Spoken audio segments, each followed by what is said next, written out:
Bismillahirrahmanirrahim. Assalamualaikum warahmatullahi wabarakatuh. Perkenalkan, nama saya Muhammad Alvin Awaludin, NIM akhir 50, mahasiswa semester 6 kelas A2. Akan menyampaikan sedikit tentang peta konsep kesehatan mental. Seperti peta konsep yang pertama yakni seperti ini. Kemudian sesuai peta konsep itu, pengenalan pertama yakni pengenalan stres. Gimana sih pengenalan stres itu? Ini proses identifikasinya dan pemahaman terhadap tanda-tanda dan gejala stres pada diri sendiri atau orang lain. Ini melibatkan kesadaran terhadap berbagai faktor. Nah, faktor ini yang dapat menyebabkan stres lah. Dan bagaimana stres mempengaruhi pikiran, emosi, dan tubuh. Nah, pengenalan stres merupakan langkah pertama dalam manajemen stres yang memungkinkan individu itu untuk mengambil tindakan yang tepat untuk mengurangi dan mengatasi stres tersebut. Itu tadi dari pengenalan stres. Kemudian ada yang kedua yakni stres itu dapat memiliki berbagai dampak yang negatif pada kesehatan fisik, mental, emosional seseorang. Nah, gimana sih mengelola stres itu secara efektif? Nah, mengelola stres secara efektif itu sangat penting untuk mencegah dampak-dampak negatif ini dan menjaga kesejahteraan keseluruhan. Nah, penggunaan sumber daya eksternal ini merujuk pada yang ketiga yakni eksternal.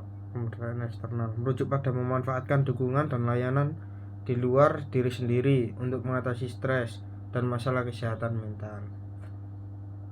Nah, untuk mengakses sumber daya eksternal ini dapat sangat membantu dalam menyediakan dukungan tambahan dan strategi coping yang efektif, yaitu untuk mengelola stres dan masalah kesehatan mental. Kemudian ada yang keempat, evaluasi dan pemantauan dalam manajemen stres.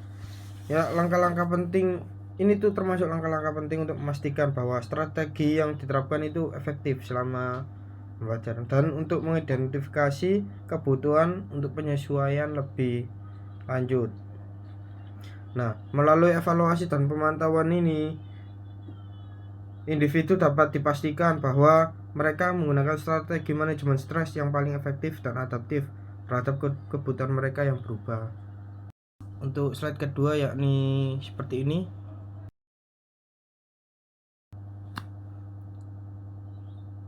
Peta konsep pengaruh agama dan lingkungan KM, kesehatan mental. Nah, pertama ada sebutkan di situ nilai agama moralitas. Jadi apa sih maksudnya nilai agama moralitas? Jadi agama ini sebagai panduan atau moral, meningkatkan moral atau meningkatkan kesehatan dari jiwa seseorang. Itu. Yang kedua, dukungan sosial. Nah, dukungan sosial ini termasuk sangat penting lah untuk mental seseorang apabila dia itu emang butuh sanjungan atau seseorang menemani. Itu dukungan sosial itu sangat penting bagi orang-orang seperti itu. Yang ketiga yakni makna dan tujuan. Maknanya agama itu sangat berpengaruh pada kesehatan mental seseorang. Bukan bisa disebut ke jiwa, bukan ke kesehatan mental saja, jiwanya itu pengaruh. Dan tujuannya yakni untuk menyejukkan hati agar dia itu bisa lebih mengontrol emosinya, seperti itu kira-kira. Terus lanjut, itu peta konsep yang ketiga itu seperti ini.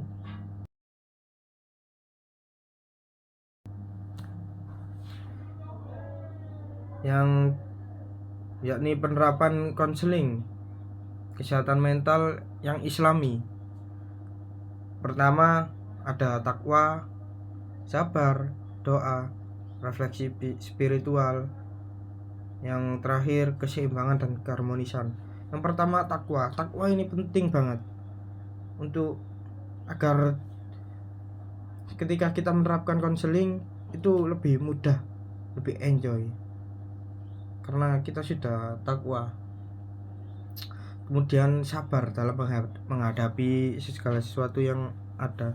Jadi ketika ingin menerapkan konseling kesehatan mental yang islami itu kita harus sabar orangnya ketika akan menyampaikan atau ketika akan menyerumus di situ harus sabar. Dan yang ketiga yakni berdoa, senantiasa selalu berdoa dimanapun, kapanpun, apapun itu selalu berdoa, insya Allah. Soalnya kita nggak tahu doa yang mana yang akan dijawab oleh Allah Subhanahu Wa Taala. Maka teruslah berdoa selama engkau masih mampu. Yang keempat, refleksi spiritual. Ini refleksi spiritual ini lebih ke kejiwaan yang seperti slide kedua tadi, merefleksikan kejiwaan tadi. Jadi kita melihat kejiwaan kita apakah sudah benar, maksudnya benar ini putih suci seperti itu, apakah sudah seperti itu. Jika belum, mari kita perbaiki bersama-sama. Itu cara merefleksi spiritual. Yang kelima, keseimbangan dan keharmonisan. Jadi pengaruh penerapan konseling ini harus seimbang dan harus harmonis. Sekian dari saya. Bila ada salah kata mohon maaf. Wabillahi taufik wal hidayah. Assalamualaikum warahmatullahi wabarakatuh.